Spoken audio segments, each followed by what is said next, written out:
মালকিন, আপনারা তো এক্ষুনি চলে আসবেন, সোনাইকে আমার কাছে রেখে যান না। ঠিক আছে গঙ্গা, সোনাইকে একদম কাঁদাবি না আর ঘর ছেড়ে কোথাও যাবি না। ঠিক আছে মালকিন। আমার সোনা, আমাকে দুটো ভিক্ষা দেবে? দিচ্ছি, দাঁড়াও। সোনাই, তুমি এখানে একটু শুয়ে থাকো, আমি এক্ষুনি আসছি। এই নাও। ভিখারিটা কোথায় গেল? ও আমার সোনাই কোথায় গেল? আমার সোনাই, আমার সোনাই। তার মানে ভিখারিটা আমার সোনাইকে নিয়ে পালিয়েছে। ও মা গো, আমি মালকিনকে কি জবাব দেব? আমাকে তো মালকিন মেরে ফেলবে। না, আমি পালিয়ে যাই। কই আমার সোনাই কই? গঙ্গা, গঙ্গা, গঙ্গা, কি গো? গঙ্গা তো আমার সোনাইকে নিয়ে পালিয়ে গেছে। ঠিক আছে পালকি, আমি গঙ্গাকে খুঁজে যাচ্ছি, তুমি বাড়ি থাকো। সোনাই,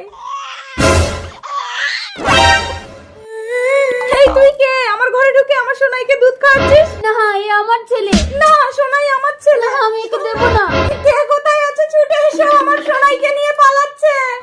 আরে এই দাঁড়াও দাঁড়াও দাঁড়াও, কি হয়েছে? দেখুন না প্রধান সাহেব।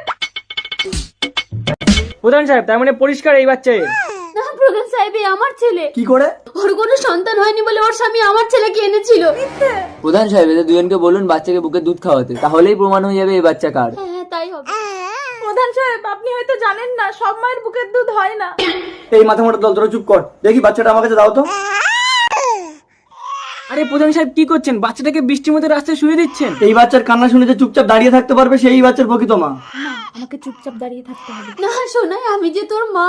দেখেছেন প্রধান সাহেব, আমি কিন্তু চুপচাপ দাঁড়িয়েছিলাম, তার মানে আমি ওর আসল মা। না, তার মানে তুমিই নকল মা। হ্যাঁ পালকি, হসপিটালে যখন তুমি মৃত সন্তানের জন্ম দিয়েছিল তখন ইনি নিজের সন্তানকে ভিক্ষে দিয়ে তোমার জীবন বাঁচিয়েছিল। তুমি ভিখারি সেজে নিজের বাচ্চাকে চুরি করলে?